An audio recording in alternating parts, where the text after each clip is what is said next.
Ça y est, on y est, c'est le dernier Grand Prix de la saison avec un final absolument incroyable où deux pilotes sont à égalité de points au championnat. Cela est arrivé une seule fois dans l'histoire de la F1 en 1974 entre Emerson Fittipaldi et Clay Regazzoni, l'un chez McLaren, l'autre chez Ferrari, et c'était le Brésilien qui s'était imposé lors du dernier Grand Prix de la saison à Watkins Glen aux États-Unis, et c'était aussi le 250e Grand Prix de l'histoire de la F1. C'est la première fois depuis 2016 et le titre de Nico Rosberg que le championnat se décide sur la dernière course de la saison, et honnêtement, ça fait du bien.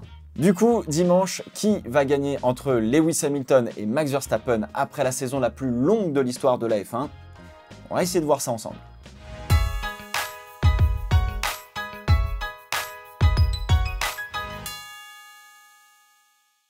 La première chose qui frappe, c'est que l'on a deux pilotes et deux écuries qui fonctionnent de manière radicalement différente et malgré le nombre de différences, on est à égalité de points chez les pilotes. On a vraiment beaucoup de chances de vivre ce spectacle. Sur l'ensemble de la saison, il faut reconnaître que Max Verstappen a été tout bonnement incroyable d'un point de vue résultat. Il n'a jamais terminé une course au-delà de la deuxième place, sauf en Hongrie. Donc sur 21 Grands Prix, Max Verstappen, quand il a terminé la course, a toujours été soit premier, soit deuxième, sauf une fois. Alors, on peut lui reprocher son agressivité, mais on ne peut pas lui reprocher de ne pas être allé au combat. Sur tous les Grands Prix de cette saison, il a été agressif du début à la fin. Il n'a jamais changé son approche. Il s'est imposé face à Hamilton de manière sévère, parfois très limite.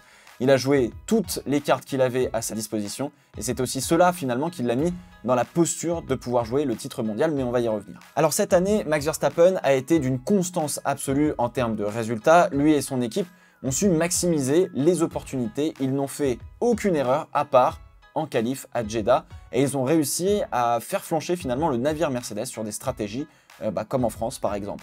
On compte aussi deux accrochages dont Verstappen aurait pu difficilement se sortir, on va dire, à Silverstone et en Hongrie, qui ont été des coups plus indépendants, on va dire, de sa volonté que du fait de sa propre erreur. De l'autre côté, Lewis Hamilton a eu plus de mal que les années précédentes d'un point de vue des résultats. Par 3 fois, il a fini en dehors du podium lorsqu'il a terminé la course cette saison. C'est donc entre guillemets en dessous de Verstappen sur ce point-là. Hamilton s'est fait malmener et balloter par un pilote qui a été très agressif et avec qui il est difficile de se battre et de sortir vainqueur d'un combat rapproché, mais Hamilton a piloté comme il le fait d'habitude, à toujours voir plus loin que le virage qui arrive, comme en Espagne par exemple, où il arrive à gagner par la stratégie après l'attaque de Verstappen au premier virage. Là où on a senti un Verstappen implacable, solide en toutes circonstances, on a vu un Hamilton passer par plein de phases différentes et faire un petit peu, on va dire, le yo-yo, les montagnes russes mentalement pendant la saison. En témoigne le dépit, la résignation aux États-Unis puis à Mexico, avant un rebond incroyable depuis le Brésil. Et là où il aurait pu mettre un 25-0 à Verstappen, il commet l'erreur du break magic à Bakou. Il a aussi pris la mauvaise décision au restart de la Hongrie, où il aurait aussi pu faire un presque 25-0 face à Verstappen. Bref, des erreurs, et il y en a un petit peu plus chez Lewis Hamilton que chez Max Verstappen. On peut avoir cette impression et ce ressenti qu'Hamilton a cette posture d'être littéralement le moteur mental de son équipe. Il est au service de l'équipe pour qu'elle performe. S'il est galvanisé et qu'il arrive pour remotiver l'équipe, ça repart de plus belle. En revanche, j'ai cette impression que c'est un petit peu l'inverse chez Verstappen. On a l'impression que Verstappen est dans une posture de prendre ce que l'équipe lui donne et dans un moment aussi critique que le dernier Grand Prix de la saison après un week-end mentalement un petit peu difficile, on va dire, à Jeddah, est-ce que l'équipe est capable de trouver un moteur autre que Verstappen pour donner ce qu'il faut à Verstappen et aller chercher le championnat? Est-ce que c'est finalement pas le rôle de Verstappen que de remobiliser ses troupes? Si c'est le cas, ça passe en dessous du radar médiatique en tout cas. Sur ce dernier Grand Prix, après 21 courses sur une saison longue dans un contexte difficile avec le Covid, ne vous méprenez pas, tout le monde est sur les rotules physiquement et psychologiquement. C'est donc le mental qui va faire 95% du travail, on l'a vu à l'arrivée à Jeddah chez Mercedes. Le mental vient de prendre le dessus sur tout le reste et ils arrivent à Abu Dhabi avec une posture plus sereine et plus de confiance. Là où chez Red Bull, on va arriver avec un petit peu moins de confiance, un petit peu moins de peps et c'est terrible car c'est le vrai premier passage à vide que Red Bull vit cette saison où tout commence avec, on peut l'appeler comme ça, la première erreur de Verstappen de la saison en qualification à Jeddah. Donc je dirais avantage Mercedes et Hamilton d'un point de vue mental, mais avantage Red Bull et Verstappen d'un point de vue combat, car il n'y a rien de plus fort qu'une posture de celui qui n'a plus rien à perdre, entre guillemets. Est-ce qu'il sera dans cette posture? on verra. Cette année, et c'est assez rare, la Red Bull et la Mercedes ont été sur l'ensemble de la saison hyper proches l'une de l'autre. Il y a des circuits plus avantageux que d'autres pour chaque écurie, mais dans l'ensemble, on ne peut pas dire que la Red Bull est nettement meilleure et inversement. Pour Abu Dhabi, on a tendance à dire que Red Bull est assez fort sur ce tracé, mais justement le tracé a changé. On a enlevé pas mal de parties sinueuses qui correspondaient plutôt bien à la Red Bull pour essayer d'avoir un petit peu plus de spectacle. Donc à voir, de toute façon, dès qu'on arrive sur un circuit, c'est l'inverse de ce qui se passe sur les prédictions qu'on fait, donc bon, on verra. Hein. On a aussi vu la claque que Verstappen et Hamilton ont mise à leur coéquipier toute la saison, les deux sont dans une autre galaxie.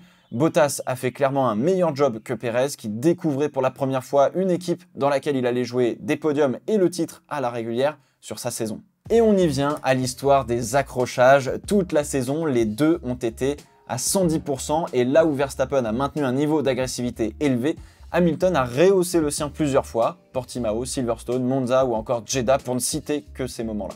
Je crois que jamais Verstappen ne s'est plaint d'une manœuvre d'Hamilton lorsqu'il l'a emmené au-delà des limites de la piste. La manière de piloter agressive de Verstappen est non seulement difficile à surpasser, mais le pire c'est que lorsqu'on lui rend l'appareil en piste, il a l'air de trouver ça tout à fait normal.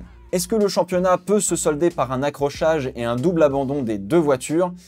C'est une possibilité. Je dirais même qu'elle est assez forte, mais elle va avoir besoin d'une escalade de tension comme on a eu à Jeddah pour se produire, et vu l'enjeu, c'est fortement probable. Celui qui finit devant l'autre dans les points est champion du monde. Je ne doute pas un seul instant que Verstappen va continuer d'être agressif comme il l'a été depuis le début de la saison, donc il forcera, comme d'habitude.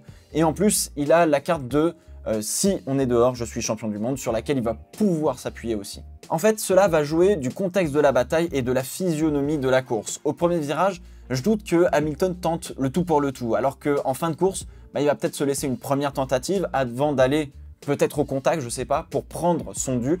Il sera plus précautionneux et intelligent pour éviter l'accrochage. En fait, dans tous les cas, Hamilton est obligé d'éviter le contact, auquel cas, il perd le titre. Car si les deux ne marquent pas de points ou abandonnent, ils seront à égalité de points et donc c'est le nombre de victoires qui donnera le titre et dans ce cas, ce sera pour Verstappen. Mais là où il y a un avantage à Hamilton, c'est que le Britannique sait être parfaitement fourbe. Laisser un petit peu trop d'espace pour laisser les pneus de Verstappen refroidir sur la grille, avoir juste ce qu'il faut de sous-virage pour prendre le virage et mettre son concurrent un petit peu dehors. On a mille et une façons de rentrer dans la tête de l'autre et Verstappen ne sait pas encore faire ça assez correctement, il ne se sert que de son agressivité. Alors ne voyez pas en l'agressivité de Verstappen une volonté absolue de se mettre hors course lui et son rival, il va jouer sur son agressivité pour passer devant. S'ils se retrouvent hors course tous les deux, ce n'est qu'une conséquence arrangeante et probablement pas une volonté on va dire. Mais encore une fois, tout peut se passer. De toute manière, si volonté de se mettre dehors il y a, les commissaires ont tout à fait le droit d'appliquer des sanctions et ça peut aller jusqu'à la disqualification du championnat. Michael Schumacher en avait fait les frais en 1997 face à Jacques Villeneuve. Qui va gagner alors? J'aurais eu tendance à dire Verstappen vu le niveau qu'ils ont affiché toute la saison avec Red Bull, mais il y a chez Hamilton et Mercedes ce petit truc en plus et cette sorte de cohésion hyper forte qui prend le relais sur tout le reste quand quelque chose flanche. Donc j'aurais plus tendance à mettre ma petite pièce sur Lewis Hamilton. Quoi qu'il arrive, l'un ou l'autre mérite de manière absolue le titre. Verstappen pour sa constance incroyable sur 21 Grands Prix, Hamilton pour ses rebonds après des ratés.